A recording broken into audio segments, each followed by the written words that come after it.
தினம் நாங்கள் சென்ற வகுப்பிலே பைதகரஸினுடைய தொடர்புகளை பயன்படுத்தி கணிப்புகள் செய்வது தொடர்பாக கற்றிருக்கிறோம். இன்று நாங்கள் அந்த பைதகரஸினுடைய தேற்றத்தை பயன்படுத்தி நாங்கள் நிறுவல்களுக்கு எப்படி செல்லலாம், எப்படியான வினாக்களை எப்படி நிறுவுவது. பெரும்பாலான மாணவர்கள் இந்த கேத்திர கணிதத்திலே நிறுவுகின்ற பகுதியை தொடுவதில்லை. காரணம், அந்த தொடர்புகளை எப்படி நாங்கள் கண்டறிவது என்பது தொடர்பாக நிறைய பேருக்கு பிரச்சனைகள் இருக்குது. நிறுவல் என்றாலே பெரிய ஒரு சிக்கலான பகுதி என்று நினைப்பது. உண்மையிலேயே அந்த நிறுவல் பகுதி செய்கின்ற ஒரு மாணவனாலே எந்த ஒரு வினாவையும் தெளிவாக புரியக்கூடிய தன்மை தண்டபாட்டிலே வந்துவிடும். ஆகவே நீங்கள் எப்படி இந்த தொடர்புகளை நாங்கள் கண்டறிவது, அந்த இன்றைய செய்ய போகிற வினாக்கள் ஒவ்வொன்றிலையும் எப்படி நாங்கள் அதை கண்டுபிடிச்சனான், எப்படி அதை நிறுவுவது என்பது தொடர்பாக நாங்கள் இன்று பார்க்க இருக்கிறோம். அதுக்கு முன்னம் கவனியுங்கள், இந்த பைதகரஸின் தொடர்பை ஞாபகப்படுத்தி விட்டு செல்கிறேன். பாருங்கள், என்ன சொல்கிறார் பைதகரஸ் தேற்றம்.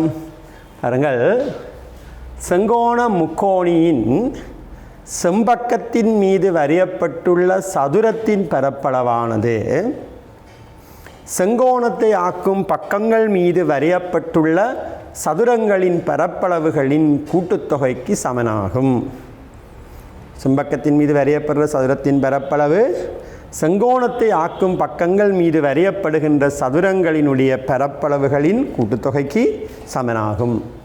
இந்த தொடர்பை நாங்கள் வைத்துக்கொண்டு தேற்றத்தை வச்சுக்கொண்டு தொடர்படுத்தியிருக்கிறோம். பாருங்கள், இந்த செம்பக்கத்தின் மீது வரும் சதுரத்தின் பரப்பளவை என்னென்று காட்டியிருக்கிறார்கள். செம்பக்கத்தின் மீது வரையப்படுகின்ற சதுரத்தின் பரப்பளவை KL வர்க்கம், ஏன் KL தர KL சதுரமண்ட வழியா.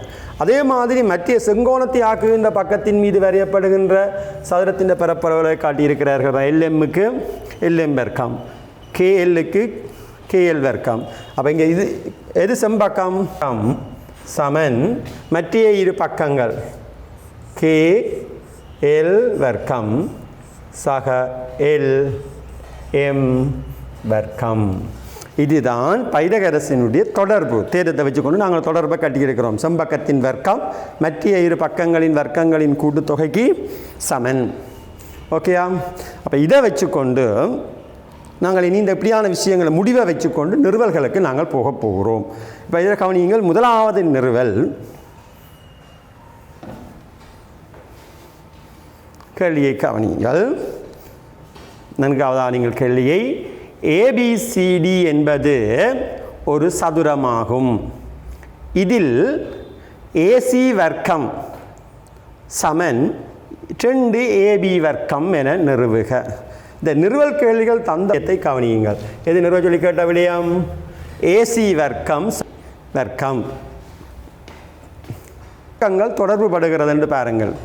AC இந்த இருக்கிறார், இந்த பக்கம், AB இந்த பக்கம், இதெல்லாம் தொடர்படுகிறார். இன்னொரு பக்கம் தொடர்புபடாமல் இருக்கிறது. எது? இதில் இந்த இதில் இன்னும் ஒரு முடிவு. சதுரம் என்பதனுடைய கருத்து என்ன? 4 பக்கங்களும் சமனாக இருக்கும். அது மட்டுமல்ல, 4 கோணங்களை பற்றியும் என்ன சொல்லலாம். இந்த கோணமும் செங்கோணம், இதுவும் செங்கோணம், இது செங்கோணம், இதுவும் செங்கோணம். 4 கோணங்களும் எப்படி இருக்கும்? செங்கோணம். அதே நேரம் 4 பக்கங்களும், இப்போ இந்த கோடு AB என்ற நீளமும் இந்த கோடு இந்த கோடு இந்த 4 கோடுகளும் எப்படி இருக்கும்? சமனாக இருக்கும். ஏன்? சதுரம் என்ற வழியாக 4 பக்கம் சமன், 4 கோணங்களும் செங்கோணங்களாக இருக்கும். சரிதானே? அப்போ இந்த முடிவில் எங்களுக்கு பைதகரஸ் எங்கேயாவது கணக்கில் இந்த வர்க்கங்கள் தொடர்பான கேள்விகள் வரும்போது நாங்கள் பெரும்பாலும் பயன்படுத்த வேண்டிய தேற்றம் என்ன என்றதை கண்டுபிடிக்கலாம். பைதகரஸ் தேற்றத்தை தான் பயன்படுத்த வேணும். மற்ற தேற்றங்களுக்கு இப்படி வர்க்கங்கள் வரக்கூடிய சந்தர்ப்பங்கள் குறைவு. சரி, அப்போ வர்க்கங்கள் வருகிறதுன்னா நீங்கள் எந்த தேற்றத்தை ஞாபகத்தில் வச்சுருக்கணும்? பைதகரஸ். அப்போ நான் கணக்கு தந்த உடனே இந்த கணக்கு எந்த தேற்றத்துக்கூடாக நிறுவலாம் என்றதை முதல் கண்டுபிடிக்க தெரிய வரும். அப்போ எந்த தேற்றத்துக்கு என்ன வருது? பைதகரஸ் தேற்றம்னு தெரியுது. ரைட்? அப்போ இங்கே செங்கோண முக்கோணிகளுக்கு தான் நாங்கள் பைதகரஸ் தேற்றம் பயன்படுத்துகிறாங்க. இங்கே 2 செங்கோண முக்கோணி இருக்கிறது. ஒன்று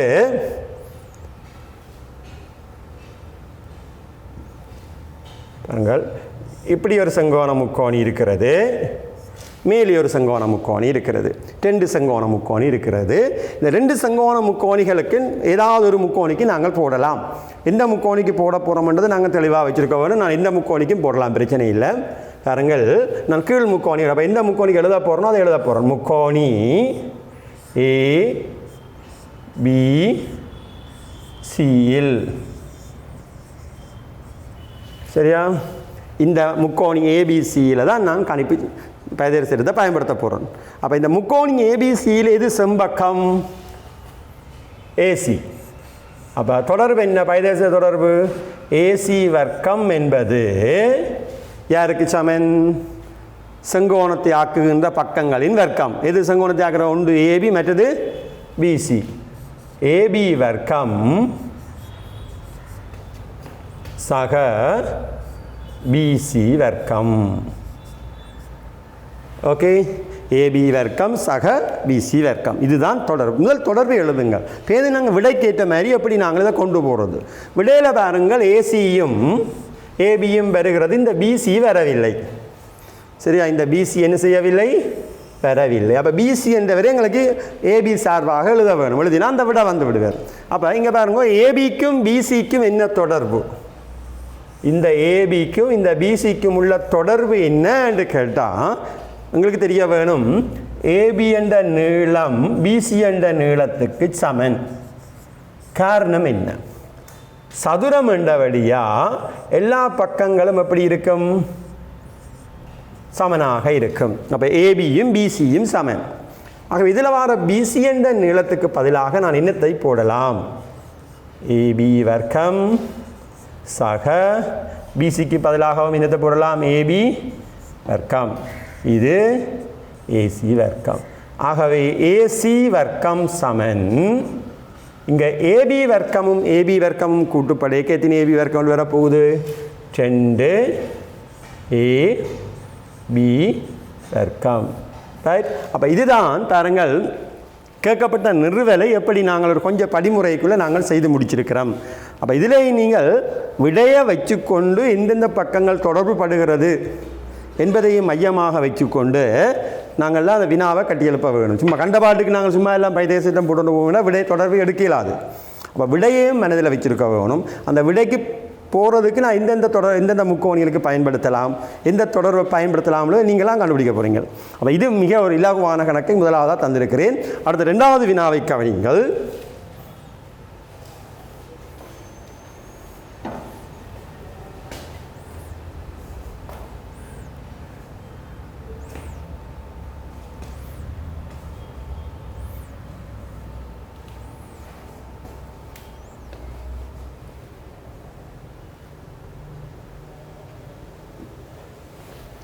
கேள்வியை வாசியுங்கள்.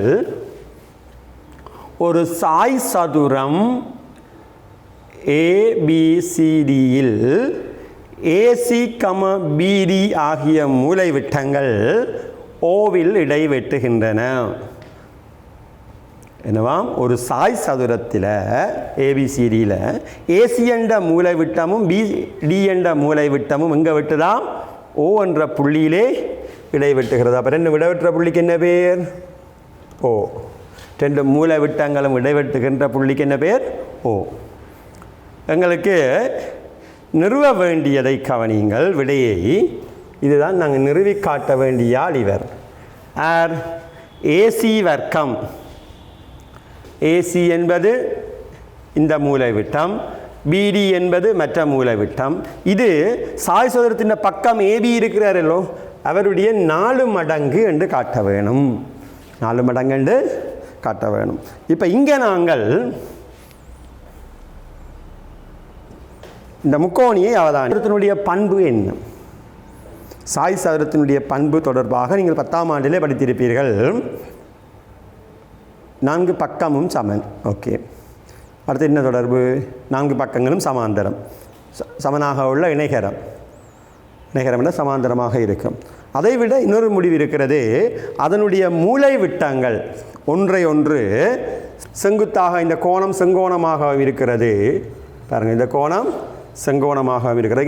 4 முக்கோணம் எங்களுக்கு 4 கோணங்களுமே செங்கோணம் தான். இந்த கோணம் செங்கோணம், இவர் செங்கோணம், இவர் செங்கோணம், 4 கோணங்களுமே செங்கோணம். அப்போ இங்கே 4 செங்கோணங்கள் இருக்கிறபடியாக இங்கே செங்கோண முக்கோணிகள் எத்தனை இருக்கிறது? 4 செங்கோண முக்கோணி இருக்கிறது. இதில் ஒரு செங்கோண முக்கோணி, இதில் 2வது செங்கோண முக்கோணி, இங்கால 3வது, 4 செங்கோண முக்கோணி இருக்கிறது. நீங்கள் எங்களுக்கு தொடர்பு வருகின்ற ஏபி என்ற நீள பக்க நீளங்கள் தொடர்பு வருவதை பாருங்கள். ஏசி வருது, பிடி வருது, ஏபி வருது. ஏபி என்ற பக்கம் தொடர்பு படுகின்ற செங்கோண முக்கோணி எது? இந்த நான் போட்ட 1வது செங்கோண முக்கோணி இவர். ஏபி என்ற பக்கம் தொடர்படுகின்ற செங்கோண முக்கோணி எது? இந்த கீழே நிறந்தடி காட்டப்பட்ட பகுதி அந்த செங்கோணம் 1வது செங்கோண முக்கோணி. அப்போ இந்த 1வது செங்கோண முக்கோணிக்கே நான் பைதகரஸ் தேற்றத்தை நான் போட போகிறேன். சரியா? பாருங்கள், முக்கோணி AOB இல் எந்த முக்கோணியை எடுத்து நாங்கள் பைதகரஸ் தேற்றத்தை பயன்படுத்துகிறோமோ அதை மிக தெளிவாக நாங்கள் குறிப்பிட வேண்டும் இந்த முக்கோணியில். சரி, அப்போ முக்கோணி AOB என்ற முக்கோணியில் செம்பக்கம் இது செங்கோணமாக இருக்கிறபடியா இந்த செங்கோணத்துக்கு எதிரே இருக்கிற பக்கம் இது AB தான் செம்பக்கம். அவை செம்பக்கத்தின் வர்க்கம் AB வர்க்கம் சமன் யாருக்கு சமன்? AO வர்க்கம் சக OB வர்க்கம். செங்கோணத்தை ஆக்குகின்ற பக்கங்கள் ஒன்று AO மற்றது BO. இதுதான் தொடர்பு. 1வது பைதகரசினுடைய தொடர்பை எழுதியாச்சு. இனி நாங்கள் விடைக்கேற்ற மாதிரி எப்படி இந்த ஏபி வர்க்கம் வந்து விட்டார் ஒரு பக்கம். இந்த விடைக்கு ஏற்ற மாதிரி நாங்கள் எப்படி இந்த தொடர்பை எடுப்பது? விடையில் வருவது ஏசி. இந்த ஏஓவுக்கும் ஏசிக்கும் இடையிலே ஒரு தொடர்பு இருக்கிறது. பாருங்கள், இந்த ஏஓ என்ற இந்த நீளம், ஏஓ என்ற இந்த நீளம் ஏசி என்ற நீளத்துக்கும் என்று தொடர்பு. என்றால் மூலை விட்டங்கள் ஒன்று ஒன்று செங்குத்தாக இரு சமக்கூறுடும் என்று தெரியும். ஆகவே இந்த ஏஓ என்ற நீளம் எப்படி இருக்குமாம்? ஏசி என்ற நீளத்தினுடைய என்னவா இருக்கும்? அரைவாசியாக இருக்கும். ஏன் ஏஓ ஏசியின் அரைவாசி? மூலை விட்டங்கள் செங்குத்தாக என்ன செய்யும் என்று படிச்சு நீங்கள் இது சமக்கூறுடும். அது 2 சம ஏஓ. ஆகவே ஏஓ என்றது ஏசியினுடைய அரைவாசி. அதே மாதிரி ஓபி என்றதையும் நாங்கள் எழுதலாம். என்னென்று வாசியாக எழுதலாம். பிடி என்ற நீளத்தினுடைய அரைவாசியாக எழுதலாம். இப்போ இந்த 2 தொடர்புகளும் நாங்கள் இதிலிருந்து பெற்றுக்கொண்ட முடிவுகள் எனக்கு தேவைன்னா காரணம் போடலாம். என்ன? மூலை விட்டம், மூலை பிரதியிட்ட கவனியுங்கள். ஏஓவுக்கும் தொடர்படுத்திட்டோம், பிஓவுக்கும் தொடர்படுத்திட்டோம். எது சார்பாக? ஏசிபிடி சார்பாக எடுத்தாச்சு. இனி நான் அந்த மேலே நான் கண்டுபிடிச்ச தொடர்பில் கொண்டு பிரதியீடு செய்ய போகிறோம். ஏபி வர்க்கம் சமன் ஏஓவுக்கு பதிலாக நான் யாரை போடலாம்? அரை ஏசி முழுவதின் வர்க்கம். அரை ஏசி முழுவதின் வர்க்கம் சக ஓபிக்கு பதிலாக என்னத்தை போடலாம்? அரை பிடி முழுவதின் வர்க்கம். இதை நாங்கள் ஒரு பக்கத்தை வர்க்கிக்கும் போது அரையினுடைய வர்க்கம் என்னென்று வரப்போகுது? 1/4 ஏசி வர்க்கம் சக இங்கேயும் 1/4 பிடி வர்க்கம். அப்போ இந்த எல்லாத்திலையும் நான் 1/4 வெளியில் பொது எடுக்கலாம். 1/4 பொது எடுத்தால் பிராக்கெட்டுக்கு என்ன வர போகிறார்? ஏசி வர்க்கம் சக பிடி வர்க்கம் பொது எடுத்தா பிறகு இங்கால என்ன இருப்பார்? ஏபி வர்க்கம். அப்போ பொதெடுத்தா பிறகு வர அந்த 1/4 இந்த 4ஐ நான் என்ன செய்யலாம்? இங்கே நான் குறுக்க பெருக்கி விடலாம். பெருக்கி விட நான் எத்தனை ஏபி வர்க்கம்? 4 ஏபி வர்க்கம். ஆகவே பாருங்கள், விடை வந்து விட்டது. 4 ஏபி வர்க்கம் சமன் ஏசி வர்க்கம் சக பிடி வர்க்கம்.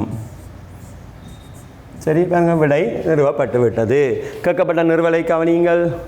ஏசி வர்க்கம் சக பிடி வர்க்கம் சமன் 4 ஏபி வர்க்கம். உண்மையிலே நாங்கள் நிறுவல் செய்யும்போது ஒரு ஒழுங்குமுறை இருக்கிறது. முதலிலே தரவு நிறுவ வேண்டியது, நிறுவல் 4 படிமுறை இருக்குது. சில அமைப்பு வரும். 4 படிமுறைகளை நாங்கள் கவனத்தில் வச்சுருக்கோம் ஒரு நிறுவல் செய்யும்போது. ஒன்று என்ன, தரவு. தந்ததண்டா என்ன, தரவண்டா என்ன, நான் இதில் தரப்பட்டது இந்த முக்கோணியில் என்ன தந்திருக்கு, இந்த இணையகரத்தில் என்ன சொல்லி கிடக்கு, ஏபிசிடி ஒரு இணையகரம், இதன் மூலை விட்டங்கள் ஏசி பிடி ஆகும். இது தரவு. இந்த செங்கோணமாக இருக்கும் இருசம கூறுடும் என்றது நீங்கள் அந்த சாய் சதுரம் என்றதை வச்சுக்கொண்டு நீங்களாக குறிக்க வேண்டியது, அது தரவல்ல, அது நீங்களாக குறிக்க நீங்கள். சரியா? அதை நிறுவ வேண்டியது என்ன, இந்த மேலே காட்டி இருக்கின்ற ஏசி வர்க்கம் சக பிடி வர்க்கம் சமன் 4 ஏபி வர்க்கம் என்பது நிறுவ வேண்டியது. அடுத்தது நிறுவல். இப்போ நாங்கள் எழுதியது என்ன, நிறுவலைத்தான் நாங்கள் இங்கே எழுதியிருக்கிறேன். சரியா? நிறுவல் பகுதியை நான் எப்படி நாங்கள் இந்த பகுதியை நிறுவி காட்டுவது. சரி, மற்றது நீங்கள் எழுதுவது நோவலாக எழுதலாம். அப்படி எதுவும் பார்ப்போம். தரவேண்டா, கேள்வியில் தரப்பட்ட விடயங்களை இன்னென்ன விஷயங்கள் தந்திருக்கிறார்கள், தந்ததை வச்சுக்கொண்டு நிறுவ போகிறோம். அப்போ இந்த முக்கோணி ஏபிசியில் இந்த பக்கத்து சமன் ஏதோ தந்திருந்தால் அது தரவு. சரி, நிறுவ வேண்டியது நாங்கள் எதுனா காட்ட சொல்லி கேட்டிருக்கிறார்களோ அது நிறுவ வேண்டியதாக இருக்கும். சிலது அமைப்பு தேவைப்படலாம். அமைப்புன்னு சொன்னால் சில கேள்விகளை நிறுவுவதற்கு நாங்களாக புள்ளிக்கோடுகளால் அமைப்புகளை கீறி மேலதிகமாக நாங்களாக செய்து கொள்கின்ற விடயங்களை அமைப்பாக கருதுவோம். சரி, இப்போ இதில் நான் அமைப்பு பெருசாக தேவைப்படவில்லை. பாருங்கள், இரண்டாவது இன்னும் கொஞ்சம் விஷயம். அப்போ இதில் உங்களுக்கு தெரிஞ்சிருக்க வேண்டியது என்ன, சாய் சதுரத்தினுடைய பண்பு தெரிஞ்சிருக்க வேணும். ஏன்னா 4 பக்கமும் சமன், மற்றது மூலை விட்டங்கள் ஒன்றை ஒன்று செங்குத்தாக இருசம கூறிடும்.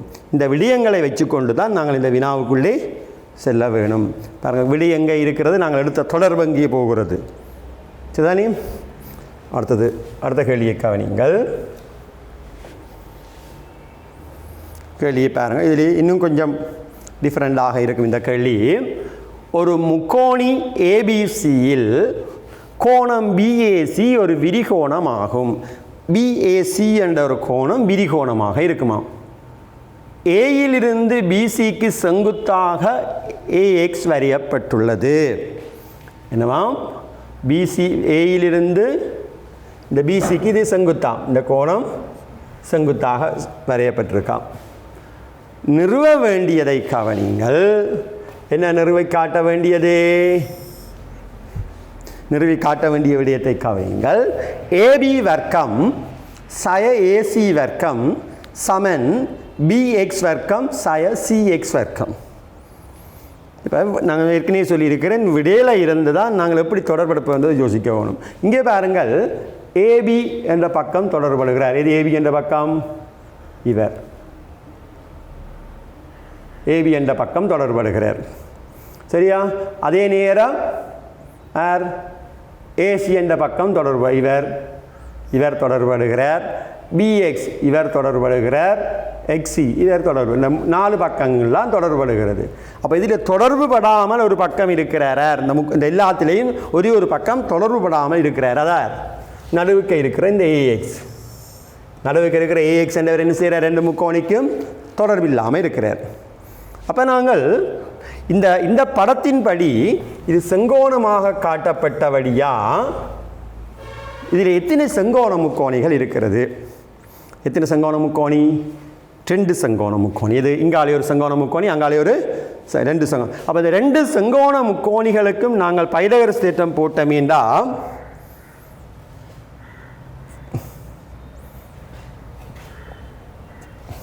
சரியா? 2 முக்கோணிகளுக்கும் போட போகிறோம். எப்படி போட போகிறோம் பாருங்க. முதலாவது எந்த முக்கோணி எழுத போகிறேன்? முக்கோணி ஏ பி எக்ஸில். இங்கே நான் நிறுவல்களைத்தான் எழுதுகிறேன். அப்போ இங்கே நாங்கள் தர வேண்டும் எழுதும்போது எது எழுதுவேன்? முக்கோணி ஏபிசியில் அது ஒரு விரிகோணம் என்றது எழுதுவேன். பிசியிலிருந்து ஏயிலிருந்து பிசிக்கு வரையப்பட்ட செங்குத்து ஏஎக்ஸ். அந்த செங்குத்துன்றதையும் தரவில் சொல்லப்பட்ட விஷயம், வேறு ஒன்றுமே சொல்லிடுறேன். சரியா? அப்போ இந்த முக்கோணி, இந்த ஏபிஎக்ஸ் என்ற முக்கோணியில் எது செம்பக்கம்? செங்கோணத்துக்கு எதிரே இருக்கிற பக்கம் செம்பக்கம். இது ஏபி வர்க்கம் சமன் என்ன தொடர்பு? பிஎக்ஸ் வர்க்கம் சக ஏஎக்ஸ் வர்க்கம். இதை நான் முதலாவது தொடர்பு என்று எழுதுகிறேன். ஏனது முதலாவது முக்கோணியில் நான் எழுதிய தொடர்பல்லோ இது முக்கோணி இதுக்கு ஏபிஎக்ஸுக்கு நான் எழுதி கொண்ட பைதகரசனுடைய தொடர்பு. இதே மாதிரி மற்ற முக்கோணி எழுத போகிறேன். எந்த முக்கோணி? ஏசிஎக்ஸில் முக்கோணி ஏசிஎக்ஸில். அந்த முக்கோணியில் பார்த்தீங்கன்னா செம்பக்கம் என்ன? ஏசி வர்க்கம். செம்பக்கம் ஏசி வர்க்கம். மற்ற பக்கங்கள் என்னென்ன? ஒன்று எக்ஸி வர்க்கம் சக ஏஎக்ஸ் வர்க்கம். ரைட். அப்போ இது என்னத்தினுடைய முக்கோணி ஏசிஎக்ஸுக்கு நாங்கள் பைதகரஸ் தேற்றத்தை பயன்படுத்தி இருக்கிறோம். இந்த தொடர்பு இது ரெண்டாவது தொடர்பு. இந்த ரெண்டு தொடர்பையும் வச்சுக்கொண்டு பாருங்கள் என்ன செய்ய போகிறோம்ன்றதை நாங்கள் கண்டுபிடிக்க போகிறோம். விடையில் ஏபியும் வருகிறது. பாருங்கள் விடையில் ஏபி வருகிறது, ஏசி வருகிறது, பிஎக்ஸ் வருகிறது, எக்ஸி வருகிறது. எது வரவில்லை? இந்த ஏஎக்ஸ் வர்க்கமும் இந்த ஏஎக்ஸ் வர்க்கமும் வரவில்லை. அவரை இல்லா பண்ண வேணும். ரெண்டிலையும் சக ஏஎக்ஸ் வர்க்கம் சக ஏஎக்ஸ் வர்க்கம். கிட்டத்தட்ட சாதாரண ஒருங்கா சமன்பாட்டில் நாங்கள் என்ன செய்வோம்? ஒரே கணியங்கள் இருந்தால் அவரை இல்லா பண்ணி என்ன செய்கிறோம்? நீங்கள் ஒரே குறி இருந்தால் கழிச்சு விடுவீங்க. அப்புறம் இந்த நாங்கள் ஏபி வர்க்கம் சய ஏசி வர்க்கம் என்று வார ஏசி வர்க்கம் கழிவிடும் சமன். மற்ற பக்கத்தில் பாருங்க இந்த ஏஎக்ஸ் வர்க்கம் ஏஎக்ஸ் வர்க்கம் என்ன செய்விட்டு போகும்? ஒரே குறியண்ட வழியாக கழிவிட்டு போயிடும். மிஞ்சி இருக்கிறது என்ன?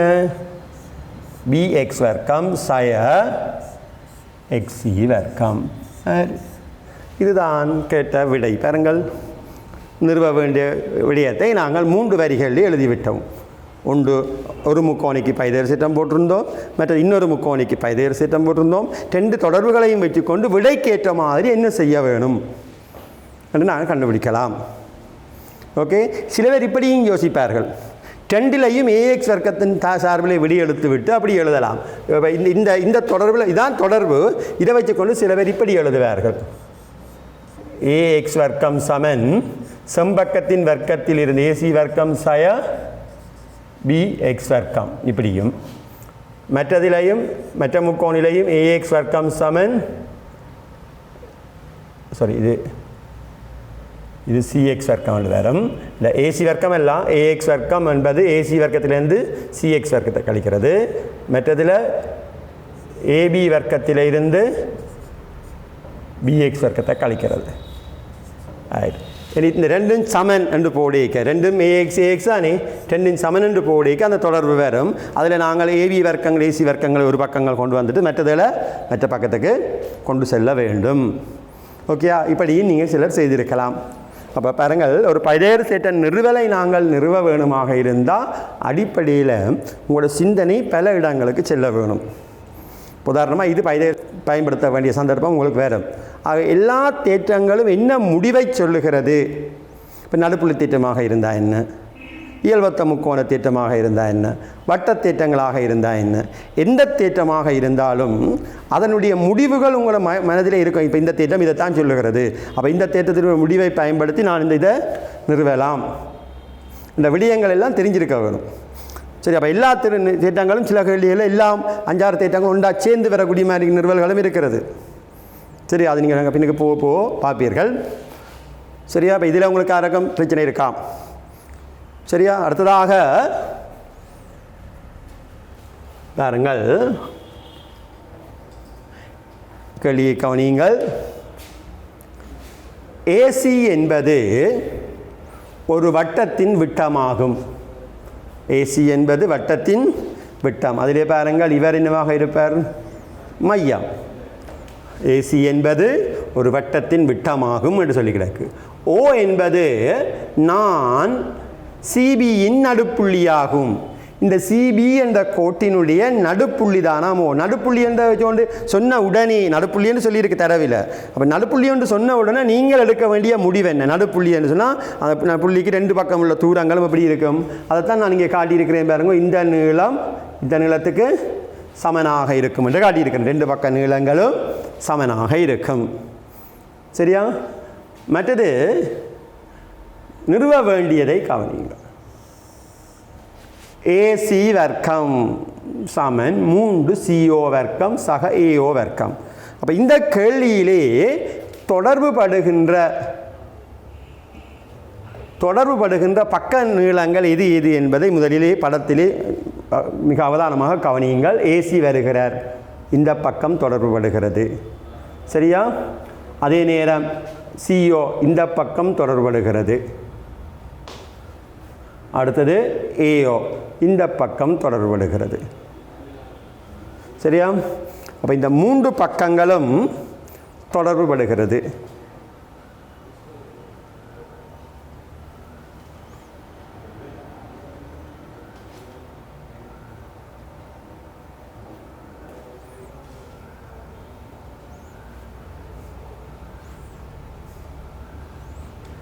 மூன்று பக்கங்களும் தொடர்படுகிறது. இந்த 3 பக்கமும் தொடர்புனா அந்த 3 பக்கமும் தொடர்புடக்கூடிய செங்கோண முக்கோணி இல்லை. இங்கே செங்கோணத்தையும் காணவில்லை. அப்போ இன்னும் பைதகரஸ் எடுத்து எப்படி போடுவது? அப்போ இதிலே நீங்கள் பல விஷயம் இருக்கிறது. அரைவட்ட கோணம், ஒரு வட்டத்திலே அரைவட்ட கோணத்தில் அமைக்கின்ற கோணங்கள் என்னவாக இருக்கும்? செங்கோணம் என்று படித்தோம். அப்போ இந்த கோணம் எத்தனை பாகையாக இருக்கும்? இந்த கோணம் எத்தனை பாகையாக இருக்கும்? செங்கோணமாக இருக்கும். இது ஏபிசி என்ற கோணம் செங்கோணம். ஏன்? அரைவட்ட கோணம் செங்கோணம். அப்போ இப்போது நாங்கள் செங்கோண முக்கோணிகள் வந்துட்டு, எத்தனை செங்கோண முக்கோணி வந்தது? 2 செங்கோண முக்கோணி வந்திருக்கு. 2. இந்த 2 செங்கோண முக்கோணிலையும் எங்களுக்கு தொடர்படுகின்ற நீளம் ஆர்? AC, CO, AO. இந்த ஏபி என்ற நீளமும் இந்த பிஓ என்ற நீளமும் தொடர்புபடவில்லை. அப்போ இங்கேயும் எத்தனை செங்கோண முக்கோணி இருக்கிறது? 2 செங்கோண முக்கோணி இருக்கிறது. ஒன்று ஏஓபி, மற்றது ஏசிபி. இந்த 2 முக்கோணிக்கும் தொடர்பை எழுத போகிறேன். பாருங்கள், முதலாவது முக்கோணி ஏபிசிஎல். இந்த முக்கோணியில் நான் எழுதுகின்ற தொடர்பு செம்பக்கம் எது? ஏசி வர்க்கம். ஏசி வர்க்கம் சமன் இது ஏபி வர்க்கம் சக பிசி வர்க்கம். இது ஒரு தொடர்பு. இது முதலாவது முக்கோணியில் நான் எடுத்துக்கொண்ட தொடர்பு. இது முதலாவதுன்னு போட்டாச்சு. இதே மாதிரி இன்னொரு முக்கோணி இருக்கிறது. எந்த முக்கோணி? முக்கோணி ஏபிஓவில். முக்கோணி என்று போடுறவர் செங்கோண முக்கோணி என்று போட்டால் இன்னும் சிறப்பாக இருக்கும். முக்கோணி ஏபிஓவில் செம்பக்கம் இது ஏஓ வர்க்கம் சமன் ஏபி வர்க்கம் சக பிஓ வர்க்கம். ஓகே, இது 2வது. அப்போ இந்த 2லையும் பாருங்கள், விடையில் பாருங்கள், ஏசி வருகிறது, ஏஓ வருகிறது, ஏசியும் வருகிறது, ஏஓவும் வருகிறது, மற்றது சிஓவில் வருது, அதை விடுவோம். ஆனால் ஏபியில் தொடர்பு எங்களுக்கு வரவில்லை. அப்போ இந்த 2 முக்கோணிலையும் பாருங்க, இங்கேயும் ஏபி வர்க்கம் இருக்கிறது, இங்கேயும் ஏபி வர்க்கம் இருக்கிறது.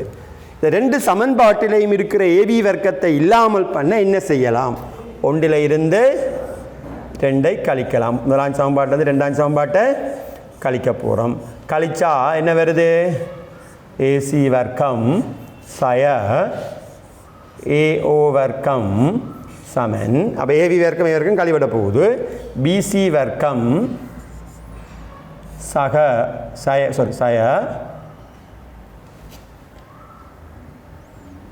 சய இது பிஓ வர்க்கம். 2 பக்கமும் கழிச்சாச்சு. இனி நாங்கள் விடைக்கேற்ற மாதிரி எப்படி தொடர்பு எடுப்பது? பாருங்கள், முதலாவது ஏசி வர்க்கமும் சரி, ஏஓ வர்க்கமும் விடையில் வரியினம். அப்போ வேறு பிரச்சனை இல்லை. இங்கே வார இந்த பிசி என்ற நீளத்துக்கு பதிலாக சிஓ என்ற நீளத்துக்கும் பிசி என்ற நீளத்துக்கும் உள்ள தொடர்பை நாங்கள் கண்டுபிடிப்போம். எப்படி? பிசி என்ற நீளம் சிஓ என்ற நீளம் 2 நடுப்புள்ளின்னு சொன்னபடியா பிசி சிஓவின் எத்தனை மடங்காக இருக்கும்? 2 மடங்கு. அப்போ இதுக்கு நான் என்னென்று போடலாம்? 2 மடங்கு சிஓ முழுவதின் வர்க்கம். அதே நேரம் பிஓ என்ற இந்த நீளம் சிஓ என்ற நீளத்துக்கு எப்படி இருக்கும்? சமனாக இருக்கும். சிஓ வர்க்கம். அப்போ 2 சிஓவினுடைய வர்க்கம் என்பது என்னது? சமன் 4 சிஓ வர்க்கம் சய சிஓ வர்க்கம்.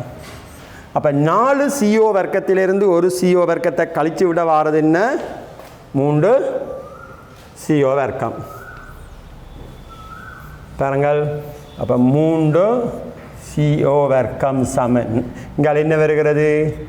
ஏசி வர்க்கம் சய ஏஓ வர்க்கம். ஓகேயா? இப்போ எங்களுக்கு விடைக்கு ஏற்ற மாதிரி அட்ஜஸ்ட் பண்ண போகிறோம். விடையில் என்ன இருக்கிறது? நிறுவனத்தில் கேட்டது என்ன?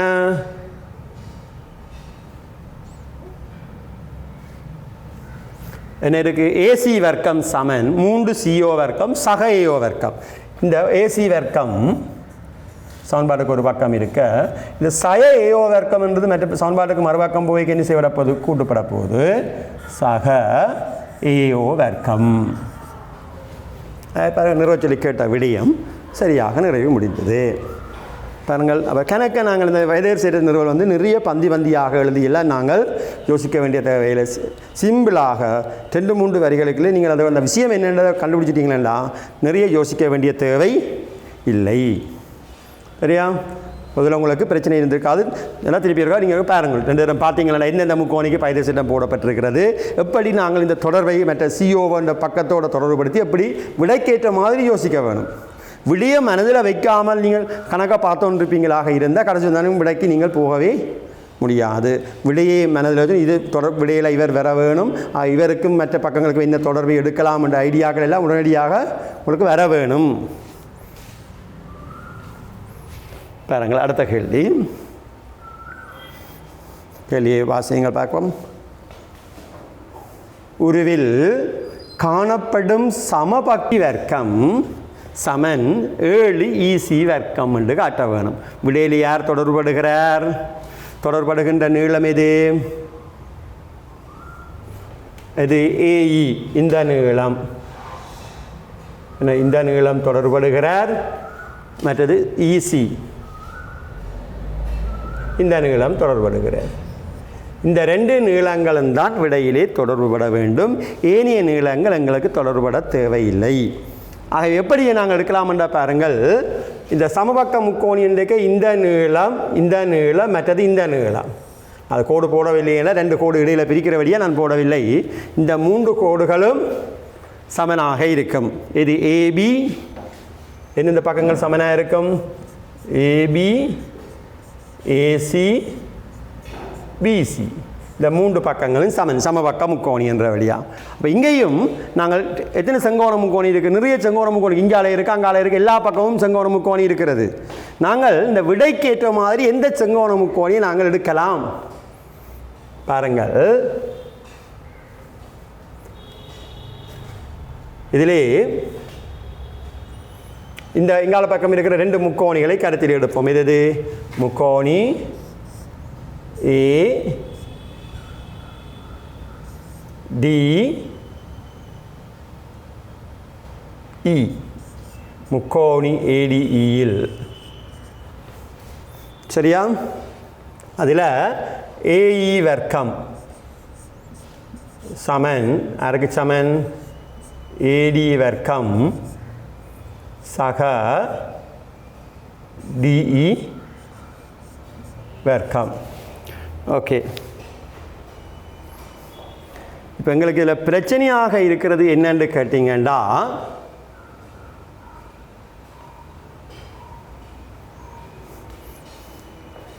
இந்த நீளத்தில் பாருங்கள், ஒரு சமபக்க முக்கோணிக்கு ஒரு உச்சியில் இருந்து செங்குத்து வரைவமாக இருந்தால், ஒரு சமபக்க முக்கோணிக்கு மற்ற பக்கத்தில் செங்குத்து வரைஞ்சால் அந்த 2 சமனாக பிரிக்கும். நான் ஒருங்கி சமன்படியே நிறுவலாம். ஆனால் இப்போ இது நான் செங்குத்து குறைக்க என்ன செய்யும்? 2ஆக பிரிக்கும்.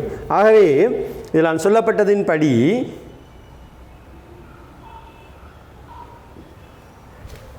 இந்த 3 நீளங்களும் அப்படி இருக்கும். BD, DC மற்றது CE 3 நீளங்களும் சமனாக இருக்கும். ஓகேயா?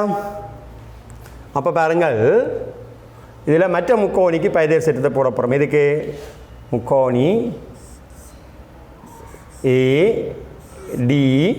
ADCயில், முக்கோணி ADCயில் இந்த முக்கோணியில் பைதேர் சட்டம் போட்டால் என்ன வரப்போகிறது? AC வர்க்கம் சமன் AD வர்க்கம் சக DC வர்க்கம்.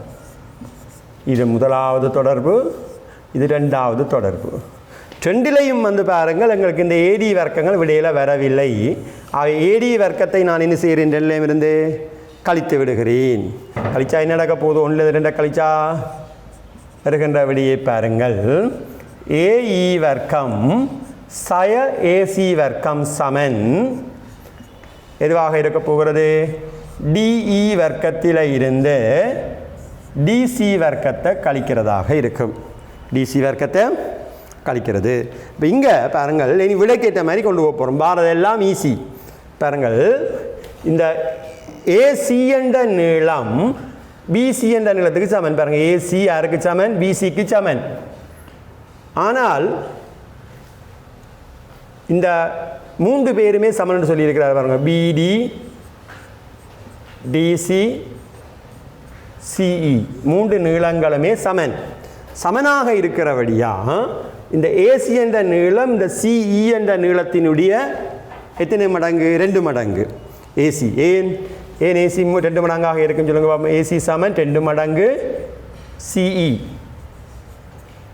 ஏன் ஏசியும் பிசியும் சமன். பிசி என்றது சிஇனுடைய எத்தனை மடங்கு? 2 மடங்கு. ஆகவே பாருங்கள், ஏஇ வர்க்கம் சமன் ஒரு பக்கம் இருக்கட்டும். சய ஏசி வர்க்கத்தை அங்கால கொண்டு போகிறேன். ஏசி வர்க்கம் சக டிஇ வர்க்கம் சய டிசி வர்க்கம். ரைட். இனி பாருங்கள், விடைக்கேற்ற மாதிரி நாங்கள் கொண்டு போகிறோம். இங்கே ஏசிக்கு பதிலாக நான் ஏரை போடலாம். ஏசிக்கு பதிலாக என்ன போடலாம்? 2 மடங்கு இசி. 2 மடங்கு இசி முழுவதின் வர்க்கம். அதே மாதிரி டிஇ என்றதுக்கு பதிலாக பாருங்க, அந்த டிஇ என்ற இந்த நீளமும் சிஇக்கு எத்தனை இருக்கு? 2 மடங்கு. 2 மடங்கு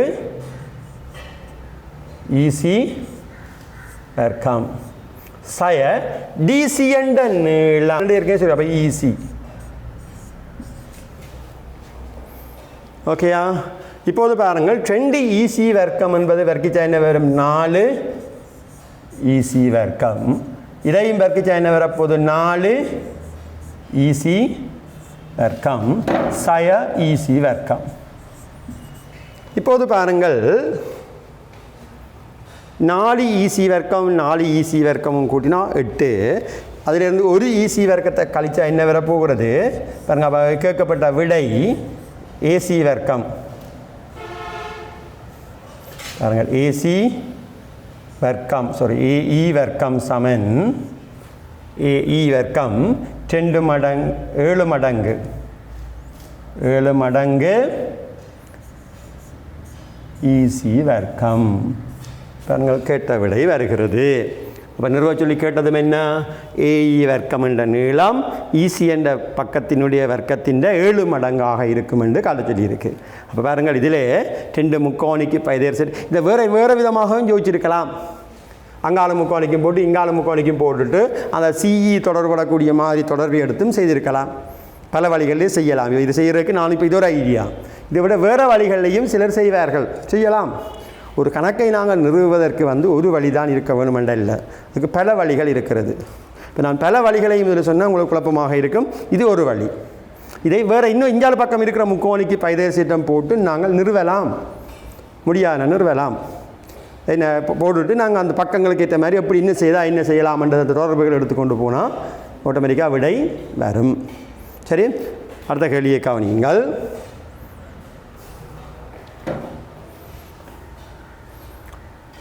சமபக்க முக்கோணி ஏபிசியில் ஏடி குத்தியரமாகும் 4 ஏடி வர்க்கம் சமன் 3 பிசி வர்க்கம் என நிறுவுக.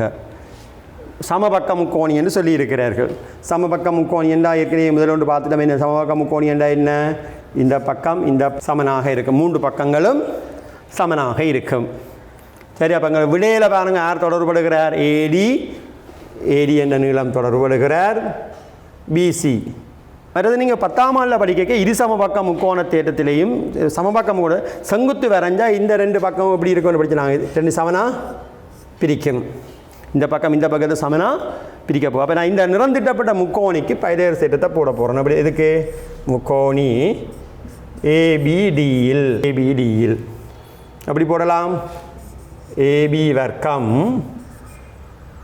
சமன் ஏடி வர்க்கம் சக பிடி வர்க்கம். இப்போ இங்கே விடையில் ஏடி வருகிறது, பிடி. ஏபி என்பது பிசிக்கு சமன். நாங்கள் மூன்றும் சமன், எங்களுக்கு சமபக்க முக்கோணி என்றபடியாக ஏபி சமன், பிசி சமன், ஏசி மூன்று பக்கமுமே சமன். அப்போ ஏபி என்றதுக்கு பேர் ஆரை போடலாம், விடையில் பிசி வார வழியா, இதுக்கு பிசி வர்க்கம், இது ஏடி வர்க்கம். சக இந்த பிடி என்ற நீளம் பிசி என்ற நீளத்தினுடைய அரைவாசி, பிசியினுடைய அரைவாசி முழுவதின் வர்க்கம். இனி எங்களுக்கு ஏடி வர்க்கம் சமன் பாருங்கள். இந்த பிசி வர்க்கத்திலிருந்து இது வர்க்கிச்சா பிசி வர்க்கத்தின் கீழ் 4 கழிக்க போகிறோம். அப்போ இதுக்குள்ள பொமாசி எடுத்து நாங்கள் கழிக்கலாம். 4 கொண்டு பொமாசி 4, இப்போ 4 இது 4 பிசி வர்க்கத்திலிருந்து பிசி வர்க்கம் கழிவிடும். அது எப்படி என்ன வரப்போகிறது, 3 பிசி வர்க்கம் கீழ் 4, இது ஏசி வர்க்கம், ஏடி வர்க்கம். இனி கேட்ட விடைக்கு கவனியுங்கள். கேட்ட விடைக்கு இது 4 குறுக்க பெருக்கி விடலாம். இந்த 4 என்ன செய்யும், 4 ஏடி வர்க்கம் சமன் 3 பிசி வர்க்கம், 3 பிசி வர்க்கம். பாருங்கள், கேட்ட தொடர்பு வந்துவிட்டது. 4 ஏடி வர்க்கம் சமன் 3 பிசி வர்க்கம். சரியா? இப்போ இங்கே நாங்கள் ஒரு முக்கோணிக்கு பயன்படுத்தி விடைக்கேற்ற மாதிரி தொடர்பு கட்டி கழிப்பினா சரி. சரிதானே? அடுத்த கேள்வியை பாருங்கள். முக்கோணி ஏபிசியில் பி கோணம் ஒரு கூர்கோணமாகும். ஏயிலிருந்து பிசிக்கு வரையப்பட்டுள்ள செங்குத்தின் அடி எக்ஸ் ஆகும். ஏசி வர்க்கம், இது கொஞ்சம் சிக்கலான கேள்வி, கவனமாக கவனியுங்கள். ஏசி வர்க்கம் தொடர்படுகிறார் இவர், ஏபி வர்க்கம் தொடர்படுகிறார், மற்றது பிசி என்ற பக்கம் தொடர்படுகிறது, பிசியும் பிஎக்ஸும் இந்த பிஎக்ஸ் என்ற பக்கமும் தொடர்படுகிறது. சரிதானே? அப்போ இங்கேயும் நாங்கள் 2 முக்கோணிக்கு பைதேர் சேர்த்து தான் போட போகிறீங்க. எது ஒன்று இங்கால இருக்கிற செங்கோண முக்கோணி, முக்கோணி ஏபிஎக்ஸ், எக்ஸில் ஏபி வர்க்கம் சமன் வர்க்கம், இது ஒரு தொடர்பு. இதே மாதிரி மற்ற முக்கோணி மற்ற பாருங்கள். ஏஎக்ஸ் வர்க்கம் எங்களுக்கு விடையில் தேவைப்படவில்லை. அப்போ நான் என்ன செய்ய போகிறேன், இங்கே 2லேருந்து 1 கழிப்பேன். ஏன்னா ஏசி வர்க்கம் தான் முன்னுக்கு வாரபடியா, விடையில் 2லிருந்து 1 கழிக்கிறேன். கழிச்சா ஏசி வர்க்கத்தில் இருந்து ஏபி வர்க்கம் கழிவிடும். இங்காலே ஏஎக்ஸ் வர்க்கம் இல்லாமல் போயிடும். ஆக என்னென்னு வரப்போகுது, சிஎக்ஸ் வர்க்கம் சரி சய பிஎக்ஸ் வர்க்கம். கவனியுங்கள், பிசி வர்க்கம் வருகிறது, பிசி விடையில் பிஎக்ஸ் வருகிறது. ஆனால் இந்த இது எக்ஸி என்ற நீளம் வரவில்லை. சரியா? எக்ஸி என்ற நீளம் வரவில்லை. அப்போ சிஎக்ஸ் என்ற நீளத்துக்கு பதிலாக நான் என்னென்று போடலாம், பிசி சய பிஎக்ஸ். பாருங்கள், இங்கேயும் பிசி சய பிஎக்ஸ் வருகிறது. ஆகவே பிசி சய பிஎக்ஸ் முழுவதின் வர்க்கம் என்று போடலாமா இல்லையா, சய பிஎக்ஸ் வர்க்கம். இந்த சிஎக்ஸ் என்ற நீளத்துக்கு பதிலாக அந்த முழு நீளம் பிசியில் இருந்து பிஎக்ஸை கழிக்க வார நீளம்தான் சிஎக்ஸ் என்ற நீளமாக இருக்கும் என்று போடுவோம். இது நிறைவர்க்க கோவை, ஏ வர்க்கம் செய்யா. இது நிறைவர்க்க கோவையினுடைய விரிவு என்ன, இதனுடைய வர்க்கம் பிசி வர்க்கம் சய 2 மடங்கு 2ஐயும் பெருக்கி எழுதுறது, பிசி டாட் பிஎக்ஸ் சக பிஎக்ஸ் வர்க்கம். சய பின்னுக்கு ஒரு இன்னொரு பிஎக்ஸ் வர்க்கம் பின்னுக்கு கழிவட்டு இருக்கிறது. ஆக இந்த பிஎக்ஸ் வர்க்கம் என்ன செய்ய போகுது, கழிவிட போகிறது. ஆகவே விடை வருகிறது பாருங்க, ஏசி வர்க்கத்தில் இந்த ஏபி வர்க்கத்தை அங்கால கொண்டு போகலாம். ஏசி வர்க்கம் சமன் இந்த ஏபி வர்க்கத்தை சமன்பாடுக்கு மற்ற பக்கம் கொண்டு போகிறீங்க. ஏபி வர்க்கம் சக பிசி வர்க்கம் சய 2 பிசி டாட் பிஎக்ஸ். பாருங்கள், சிம்பிளான நிறுவல் ரெண்டு தொடர்பை எடுத்து போட்டு அந்த விடைக்கு எந்தெந்த பக்கங்கள் தொடர்பு எடுக்கிறாரோ அதை என்ன மாதிரி நிறைவேற்க வரக்கூடிய மாதிரி இப்போ ரெண்டு மடங்கு பிஏசி டாட் பிஎக்ஸ் என்று வருதண்டைக்கு உங்களோட மனமுடனே யோசிக்கணும் என்னென்று அந்த ரெண்டு ஏ சய பி முழுவதின் வர்க்கத்தின் விரிவு என்ன ஏ வர்க்கம் சய 2ab சக பி வர்க்கம் அப்போ அந்த விரிவு எங்கேயும் எழுத வேண்டி வரப்போகிறதுன்னு ஞாபகத்தில் வச்சுருக்க வேணும் சரியா ரைட் அடுத்ததுக்காக நீங்கள்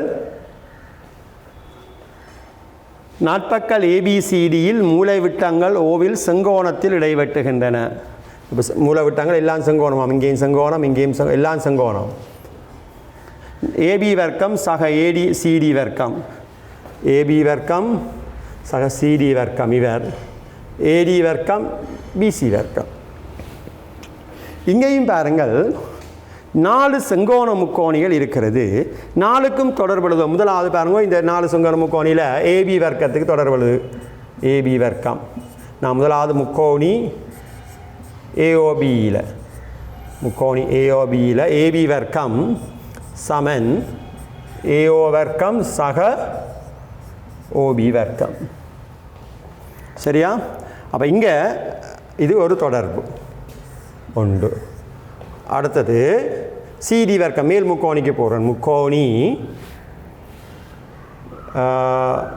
டிசிஓ என்ற முக்கோணியில் டிசி வர்க்கம் சமன் ஓடி வர்க்கம் சக ஓசி வர்க்கம் இது 2 சரியா இந்த ஒன்றையும் ரெண்டையும் நான் கூட்ட போகிறேன் கூட்டேக்க வார தொடர்பை அப்படியே வச்சுக்கொள்ளுவோம் என்னென்று ஏபி வர்க்கம் சக டிசி வர்க்கத்தையும் கூட்ட வாரது யாருக்கு சமன் ஏஓ வர்க்கம் சக ஓபி வர்க்கம் சக ஓடி வர்க்கம் சக ஓசி வர்க்கம் அது 4 மூலை விட்ட அந்த பக்கங்கள் வர்க்கங்கள் வருகிறது இது ஒரு முதலாவது முடிவு 2 இதிலிருந்து இதே மாதிரி மற்ற பக்கம் இருக்கிற இந்த 2 முக்கோணிகளுக்கும்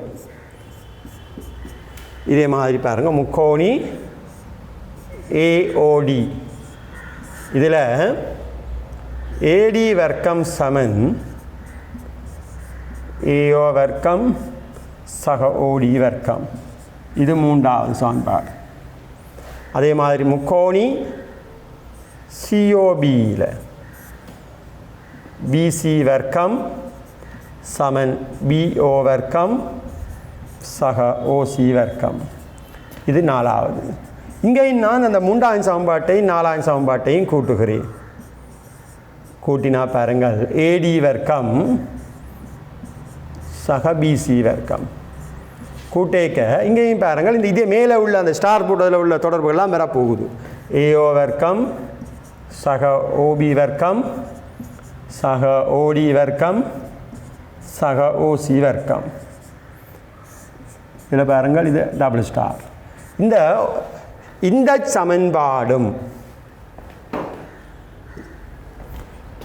சமன்பாடும் இவரும் எப்படி இருக்கிற ரெண்டுமே சமன் ஆகவே பாருங்கள் நாங்கள் என்ன முடிவுக்கு வரலாம் இந்த 2ஐயும் கூட்ட வாரது இந்த 2ஐயும் கூட்ட வாரது எப்படி இருக்கும் சமன் ஆக